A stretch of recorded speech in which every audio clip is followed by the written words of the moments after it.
Morning light, quiet and soft. You rise, and the body feels slower than your mind. That first step, the small creak in your back, the hesitation before you move. What if that stiffness you feel each morning isn't a sign of getting old? What if it's simply your body saying, I haven't received the signal yet? For many of us, those first few minutes feel heavy. The knees ache, the back feels tight, the body waits for permission to move. We tell ourselves, just walk it off. It will pass. But those moments of hesitation slowly take away our confidence. Here's the truth. Your body isn't breaking down. It's just not fully awake. While you rest, your nervous system drifts into silence, and it takes a signal to bring it back online. In Japan, for nearly a century, millions begin their day with a gentle ritual called Radio Taiso, 3 quiet minutes of rhythmic movement, not exercise, but conversation, a way to remind the body, I am here, I am ready. When adapted for the body after 60, this ritual becomes something deeper.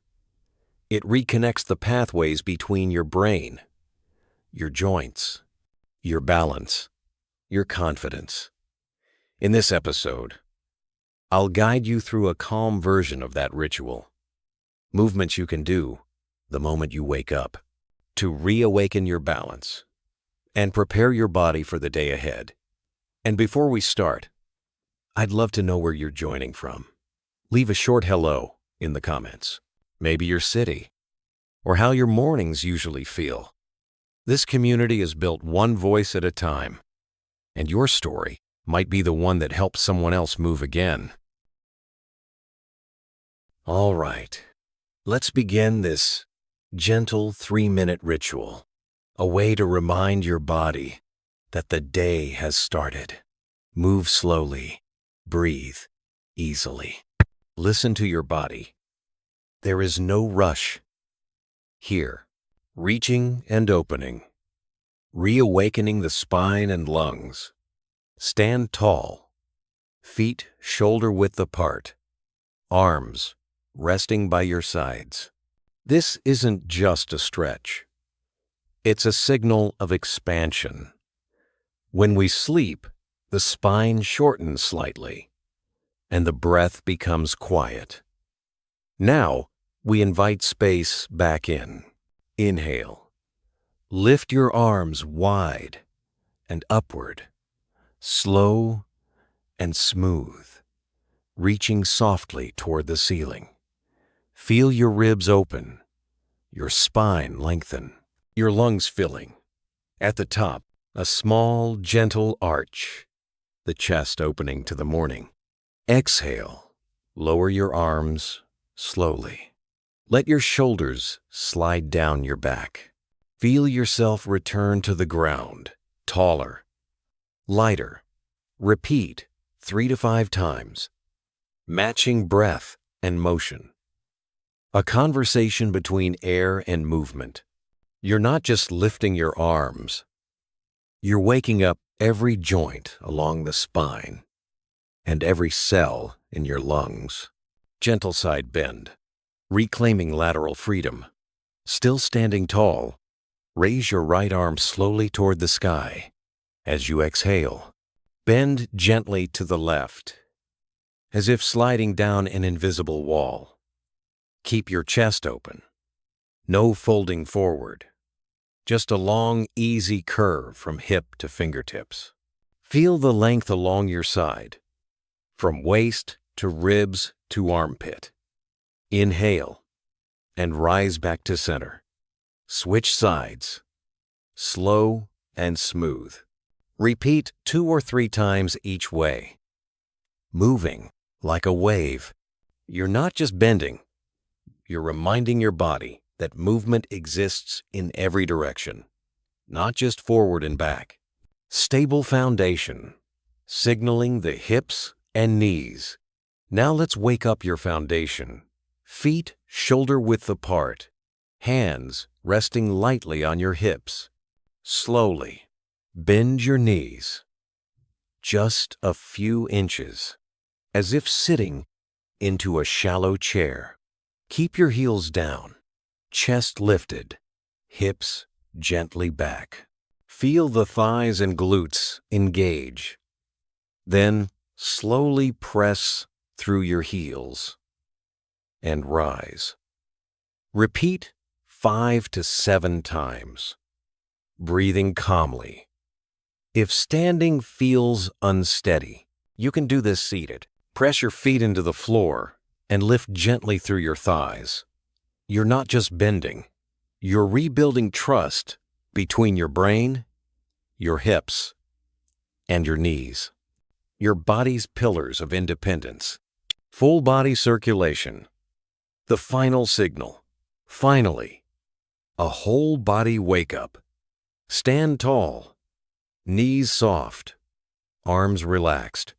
Begin gentle bouncing, a light rhythm through your legs, your spine, your shoulders.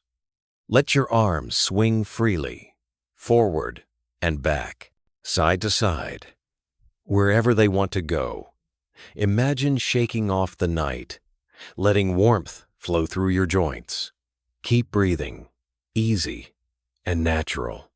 After about half a minute, let the movement fade until you come to stillness. Stand tall, take a deep breath in, and feel the quiet strength inside you. You're not just shaking, you're completing the signal, telling every part of your body, I am awake, I am steady, I am ready. What if I told you the key to staying strong, mobile, and independent into your 80 seconds, even your 90 seconds, isn't found in a gym or on your daily walk around the block, but hidden in the rugged hills of Sardinia? You've probably been told, walking is the best exercise after 60.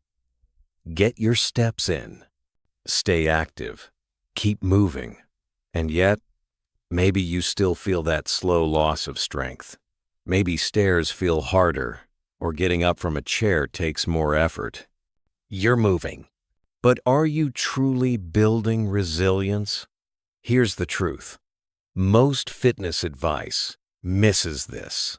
Flat ground walking while good just isn't enough after 60. It doesn't challenge the muscles or the reflexes that protect your balance, power your steps, and keep you truly strong. The real problem isn't lack of movement, it's lack of variability, lack of challenge. In Sardinia, where people often live past 100, elders don't exercise the way we think. They live, and their lives take them up and down steep, uneven paths every single day. That's not just walking. It's gentle resistance training built right into life itself. In this video, we'll uncover the secret of the Sardinian walk. We'll see why hills, slopes, and uneven ground send a powerful signal to your muscles, your joints, and your brain. A signal that rebuilds strength, sharpens balance, and keeps you moving freely in ways flat walking never can. Before we start, drop your name and where you're watching from in the comments. We'd love to hear from you. Let's begin.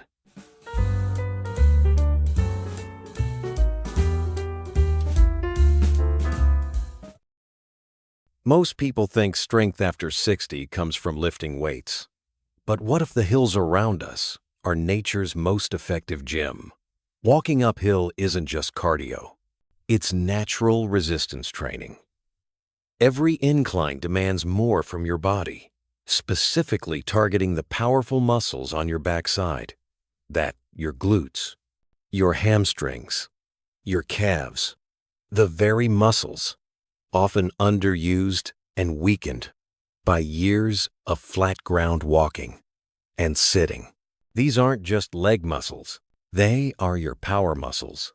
They are what lift you from a chair, propel you upstairs, and give you the stability to stand tall.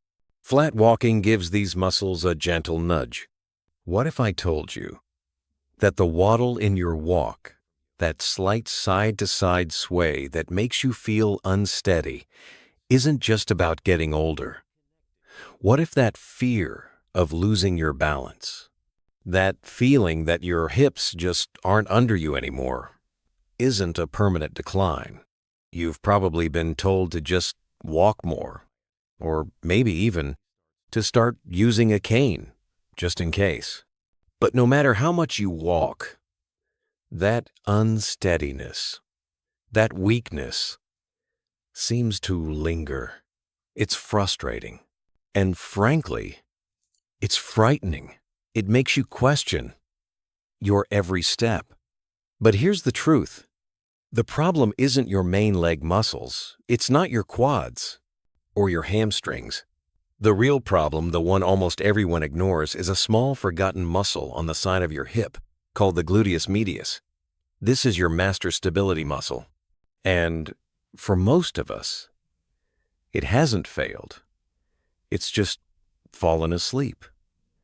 Our brain has lost the strong neurological connection to it.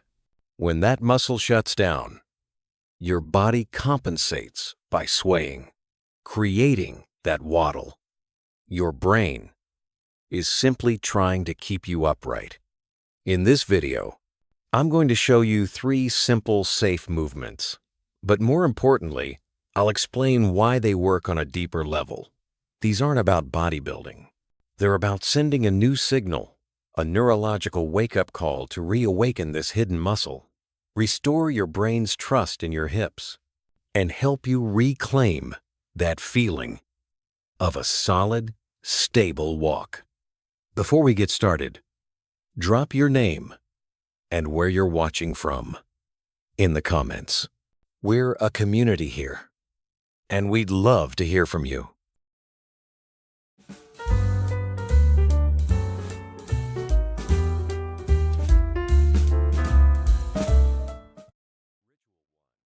The standing signal, reconnecting to your foundation. This first movement isn't about strength, it's about connection. Think of it like calling an old friend you haven't spoken to in years. You're not trying to force anything. You're simply sending a signal, a message from your brain to your hip, reminding it you're still part of the team. That small, often forgotten muscle on the side of your hip, the gluteus medius, is your body's built-in stabilizer. When it goes quiet, your body starts to sway and compensate.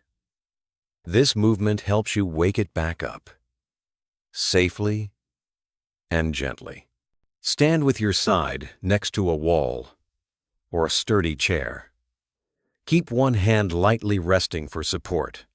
Your feet are hip-width apart, toes pointing straight ahead. Shift your weight gently onto the leg closer to the wall, your support leg. Place your other hand on the outside of your hip. That's the muscle we're going to find. Without leaning your body, slowly lift your outer leg to the side, just an inch or two. Small and calm is perfect. Hold for a slow count of 3. You should feel a gentle tightening under your hand. That's your signal, your gluteus medius waking up. Lower your leg with control, taking 3 or 4 seconds. Repeat 6 to 8 times, focusing on the feeling of that muscle working. Then turn around and do the other side. Breathe naturally. Exhale as you lift. Inhale as you lower. Keep your hips level. Don't lean or twist your upper body. It's not about height. It's about awareness. If it feels difficult, don't worry about lifting your foot at all. Simply think about tightening that side hip muscle under your hand. Even the mental signal, begins to rebuild the brain-hip connection. Need a little more stability? Bend your standing knee slightly and focus on a spot straight ahead. You're not just lifting your leg, you're reminding your brain where your foundation truly is. Every small, deliberate movement you make is a quiet conversation between your body and your balance system. When you feel ready, we'll move into Ritual 2, learning how to keep that same stability while you step.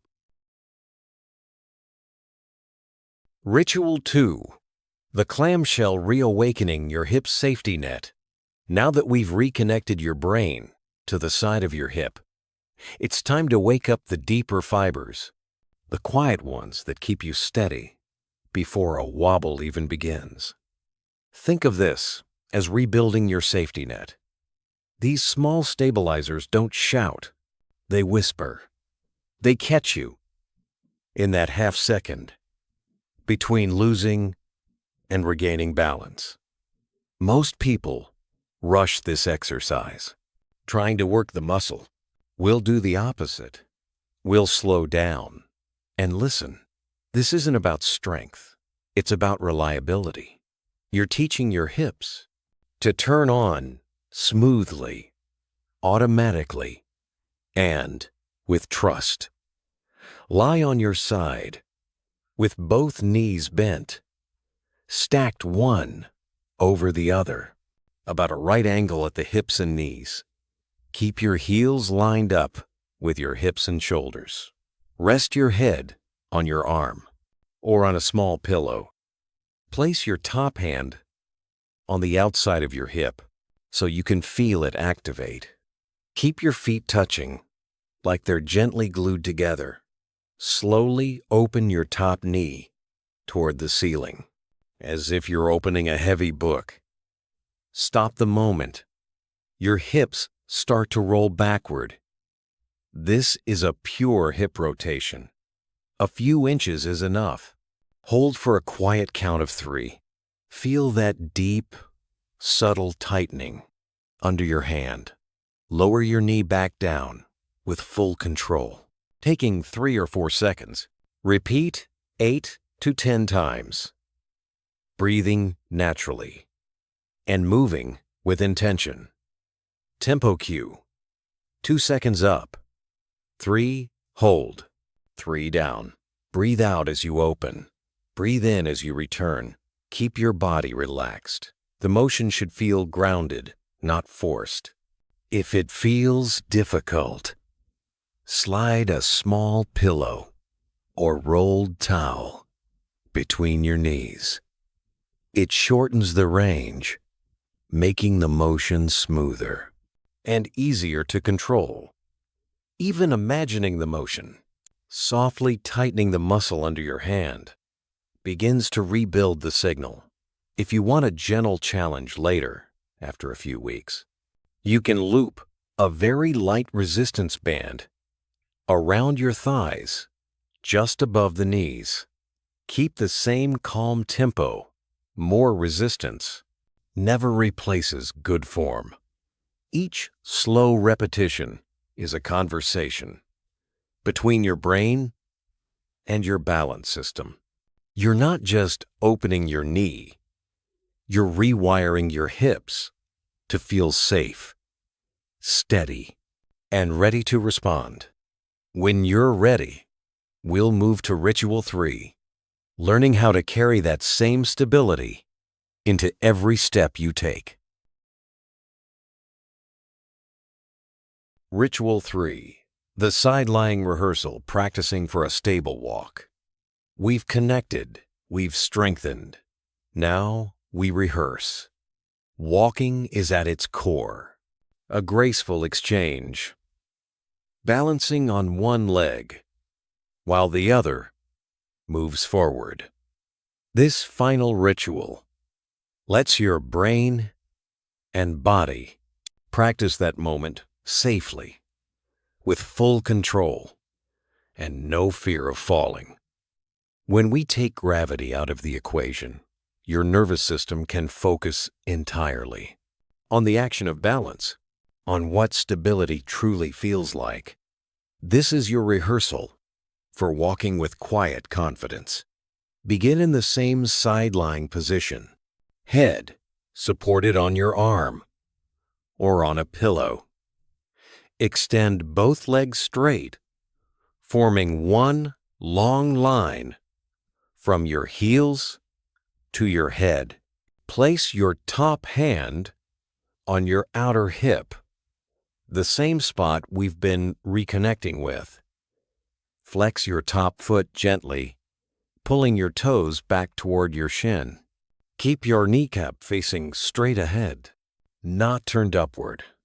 Engage your side hip muscle, your gluteus medius, and slowly lift your top leg 6 to 12 inches. Lead with your heel, not your toes. This helps the right muscle do the work. Pause briefly at the top. Just one calm breath.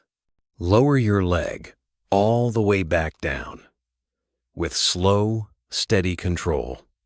Don't let it drop. Repeat 5 to 8 times, staying fully aware of each lift and release. Focus on quality, not quantity. Tempo cue. 2 seconds up, 1 pause, 3 seconds down. Breathe out as you lift. Breathe in as you lower. Your goal is calm precision, not speed. If it feels difficult, bend your bottom leg at about 90 degrees. This wider base makes you more stable and helps you focus on form and control. You can also rest your back against a wall for extra security. If you'd like a gentle challenge later, once your form feels steady, try a light ankle weight, just 1 or 2 pounds. Only add it when you can lift smoothly without rocking or twisting your hips. A small load done slowly is more powerful than a heavy one done fast. You're not just lifting your leg. You're teaching your body the feeling of being stable, strong, and self-assured. Each slow repetition is a rehearsal for the steps you take every day. What if I told you that those small frustrating trips, catching your toe on a rug, stumbling over a doorway threshold, or shuffling your feet, aren't just about getting older or being clumsy? You've probably been told to just be more careful. Watch where you're going. Pick up your feet. You try to. But that moment of hesitation, that little stumble, still happens. It's frightening, and it can shake your confidence to its core. But here's the truth no one talks about. That stumble isn't a failure of attention. It's often a neurological disconnect. After 60, the signal from your brain to the small muscles that lift your foot can get a little sleepy, a little delayed. The brain and body's step confidence has weakened, not from age, but from disuse. We stop trusting our body's ability to clear an obstacle. In this video, I'm going to show you 3 simple, safe drills, but more importantly, I'll explain why they work on a deeper neurological level to reawaken those forgotten pathways and send a clear, powerful signal to your body. It's time to lift, to clear, and to step with confidence.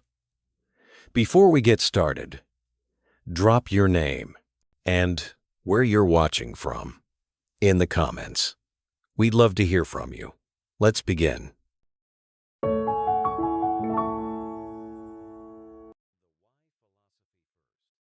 What is the one muscle responsible for lifting your toes so you don't catch them on the ground? It's the tibialis anterior, the long muscle on the front of your shin. For many of us, this muscle has become forgotten when it's weak or the nerve signal is slow. our foot drops, leading to that dreaded toe drag or trip. This seated drill is the safest, most direct way to wake that muscle up. It's like flipping a light switch on for your lower leg. You are reactivating the very muscle that gives you step confidence and ensures your foot clears the ground with every single step you take. The how instructions: sit tall in a sturdy, firm chair, not a soft couch.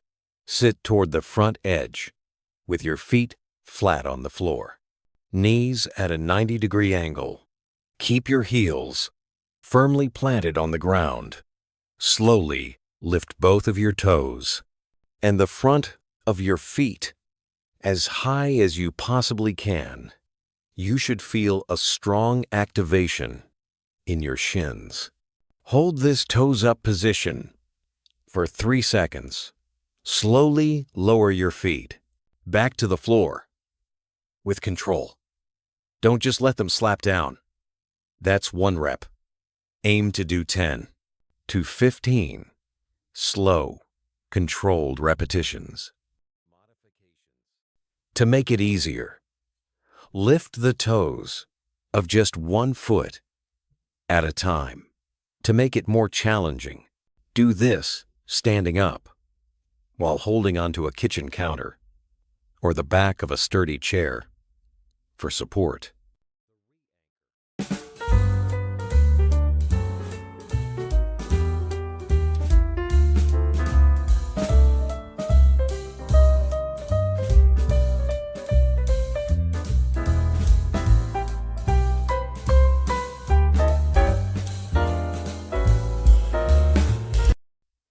You're not just lifting your toes, you're reactivating the very muscle that protects you from catching your foot and falling. This next drill is a direct neurological rehearsal. Think about that moment of hesitation at a threshold. That isn't just weak muscles, it's your brain second-guessing its ability to clear the obstacle. That doubt creates a neurological loop of fear and hesitation. This drill is the antidote. We are going to intentionally and slowly practice the very motion of stepping over something. We're not just moving our leg. We're retraining the brain's step pattern and sending a clear, powerful signal. I am capable of lifting. I am still in control.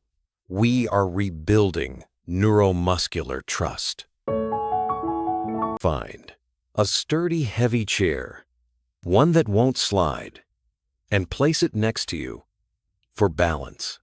Take a small rolled-up towel or a yoga mat and place it on the floor in front of you. This is your practice threshold. Stand tall, resting one hand lightly on the chair for support. Slowly, and with great exaggeration, lift your right leg, bend your knee high, and just as importantly, lift your toes up toward your shin. Pause for a second. At the peak, slowly step over the towel, placing your foot fully on the other side. Now bring your left leg over, using the same high knee, high toe lift. Turn around, using the chair for support, and repeat the process back. Do this 5 to 6 times, slowly and with purpose.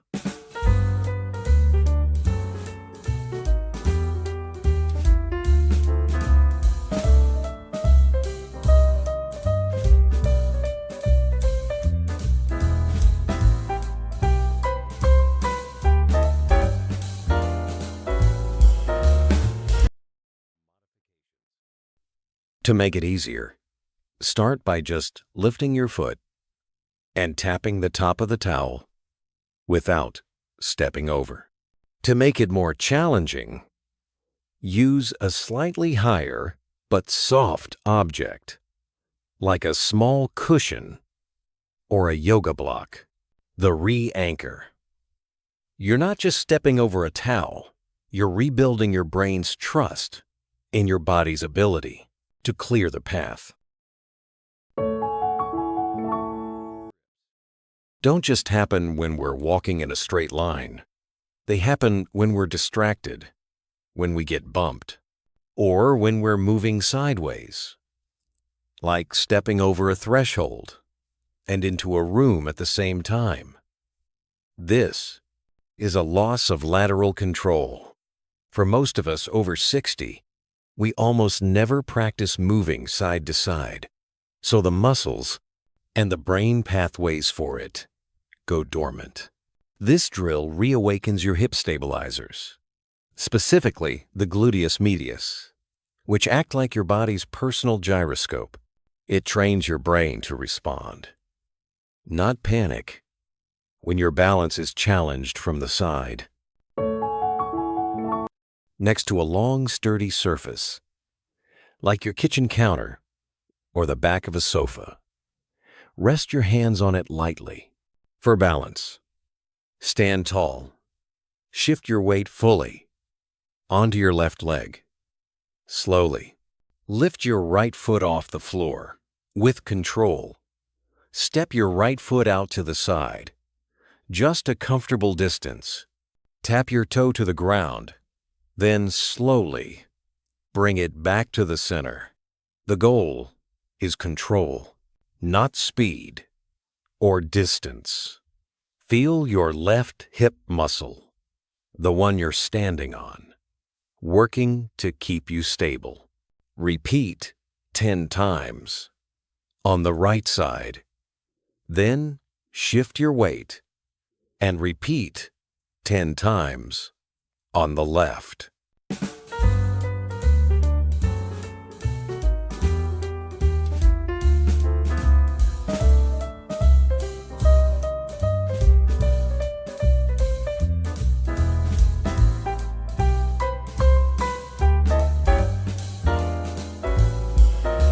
Have you ever noticed that quiet tension building at the base of your neck, spreading up into your head and down between your shoulder blades?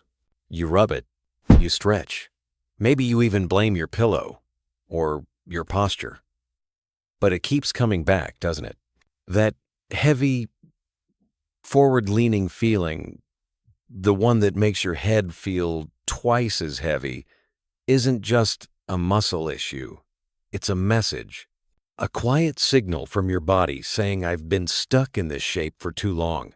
See, years of looking down at phones, screens, even reading slowly, rewired the way your brain holds your head. Those deep stabilizers in your neck, the ones meant to keep your posture effortless, have gone silent.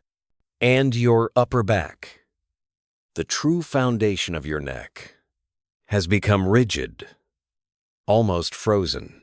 So the small surface muscles, the ones never built to carry weight, are now doing all the work. They're exhausted.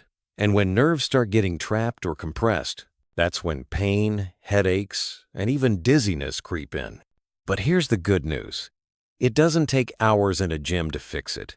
In this video, I'll show you a simple 60-second alignment ritual, something you can do right from your chair to wake up those sleeping muscles and reset your nervous system's sense of balance. Think of it as sending a new signal from your brain to your spine, a reset button for posture alignment and calm. Because this isn't just about relief. It's about teaching your body how to stand tall again, naturally. Before we start, tell me where you're watching from today. Our age-strong community stretches around the world, and it's always inspiring to see where each story begins. Part 1. The Deep Neck Reawakening. Chin tucks. You know that feeling. When your head starts to drift forward, your neck feels heavy, and every breath seems to pull tension into your shoulders. That's your body whispering, "I've lost my anchor." Before we can make the neck feel better, we have to help it feel safe again. This isn't a stretch.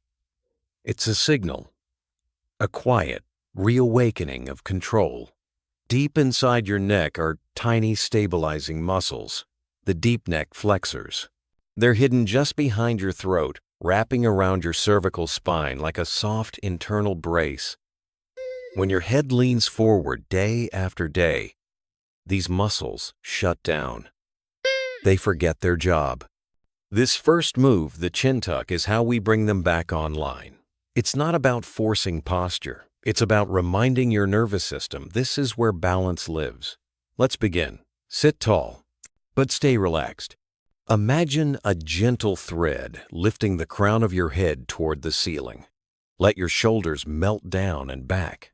Rest 1 or 2 fingers on your chin, just for guidance, not pressure. Now, slowly glide your chin straight back. Not up, not down, just back. Think a soft double chin, nothing more. Feel that tiny stretch where your skull meets your neck and a quiet firmness deep under your throat. Hold for 3 calm seconds. Breathe, then release, and return to neutral. We'll repeat this 5 slow, deliberate times. You're not just moving your head, you're rebuilding the brain's map of where home is for your spine. Each repetition tells your body, you're safe, you're supported, you're realigned. The thoracic unlock seated chair extension. Have you ever tried to fix your neck, only to feel that same tight pull come back within minutes? That's because the real problem isn't in your neck at all. It's sitting just below it. Your upper back, your thoracic spine, is meant to move like a spring, but years of sitting, slouching, and screen time turn it into stone. And when that foundation stiffens, your neck has no choice but to tilt forward and carry the load. You can't fix the top without freeing the base. So now, we'll give your upper back permission to move again. Think of this as the gentle unlock your spine's been waiting for. Let's begin. Sit tall with your hips back against the seat. Feet flat and steady. Lace your fingers behind your head. Cradle your skull, don't pull. Keep your elbows pointing slightly forward, like a soft frame for your face. Inhale slowly. And as you exhale, let your upper back lean over the edge of the chair. Your head follows naturally, still supported by your hands.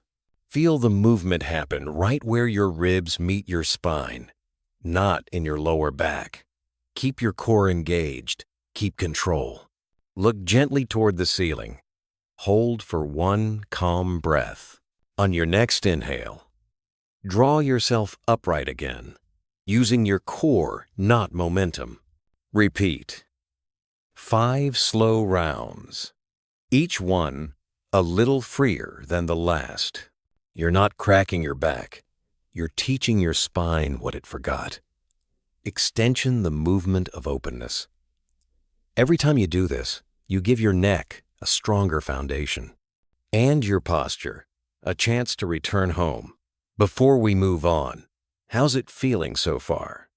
If you're following along at home, tell me, do you feel that lightness spreading through your upper back yet? That quiet relief just under the shoulder blades. Let's see what that unlocks next.